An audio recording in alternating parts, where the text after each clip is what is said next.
ದೆಹಲಿಯಲ್ಲಿ ಶಾಕ್ ಆಗಿಸುವ ಘಟನೆ. ತಾಯಿ ಕಣ್ಣೆದುರಲ್ಲೇ ಮಗಳು ಪರಾರಿ. ತಾಯಿ ಜೊತೆ ಮಾರ್ಕೆಟ್ಗೆ ಹೊರಟಿದ್ದ ಯುವತಿ ಏನು ಮಾಡಿದ್ದಾಳೆ ಅನ್ನೋದು ಕೇಳಿದ್ರೆ ನಿಮಗೂ ನಂಬಿಕೆ ಹೋಗೋದು ಕಷ್ಟ. ತಾಯಿ ಮುಂದೆ ನಿಂತಿದ್ರು ಯುವತಿ ನೇರವಾಗಿ ಹೋಗಿ ತನ್ನ ಪ್ರಿಯಕರನ ಬೈಕ್ ಮೇಲೆ ಹತ್ತಿದ್ದಾಳೆ. ಒಂದು ಕ್ಷಣ ತಾಯಿ ಏನು ನಡೆಯುತ್ತಿದೆ ಅನ್ನೋದನ್ನ ಅರ್ಥ ಮಾಡಿಕೊಳ್ಳಲಿಲ್ಲ.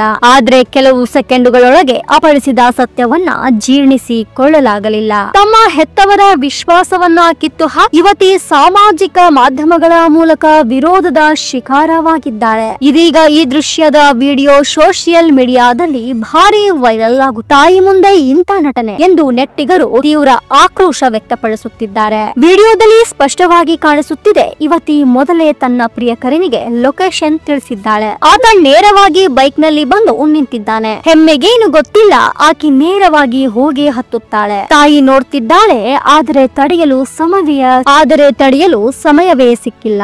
ಈ ಘಟನೆ ತಂದೆ ತಾಯಿಯ ಭಾವನೆಗಳ ಮೇಲೆ ಭಾರಿ ಪರಿಣಾಮ ಬೀರುತ್ತದೆ. ಸಾಮಾಜಿಕ ಮಾಧ್ಯಮದಲ್ಲಿ ಹೆತ್ತವರ ದುನಿಯಾ ಬೇರೆ, ಪ್ರೇಮದ ಪ್ರಪಂಚವೇ ಬೇರೆ ಅನ್ನೋ ಚರ್ಚೆಗಳು ಆರಂಭವಾಗಿವೆ. ಈ ಘಟನೆ ಏನನ್ನ ಬಿಂಬಿಸುತ್ತದೆ? ಪ್ರೀತಿ ಹೆಸರಲ್ಲಿ ಮಾಡುತ್ತಿರುವ ಈ ರೀತಿಯ ನಡೆ ಸಮಾಜಕ್ಕೆ ಎಚ್ಚರಿಕೆಯ ಗಂಟೆ ಅಲ್ವೇ? ಇದೇ ರೀತಿ ಹೆಚ್ಚಿನ ಸುದ್ದಿಗಾಗಿ ನೋಡ್ತಾ ಇರಿ ನಿಮ್ಮ ನಂಬಿಕೆಯ ಸುದ್ದಿವಾಹಿನಿ ಚಾಲುಕ್ಯ ಟೈಮ್. ಮಾಹಿತಿ ನಿಮ್ಮದು, ನಿಜವಾದ ಧ್ವನಿ ನಮ್ಮದು.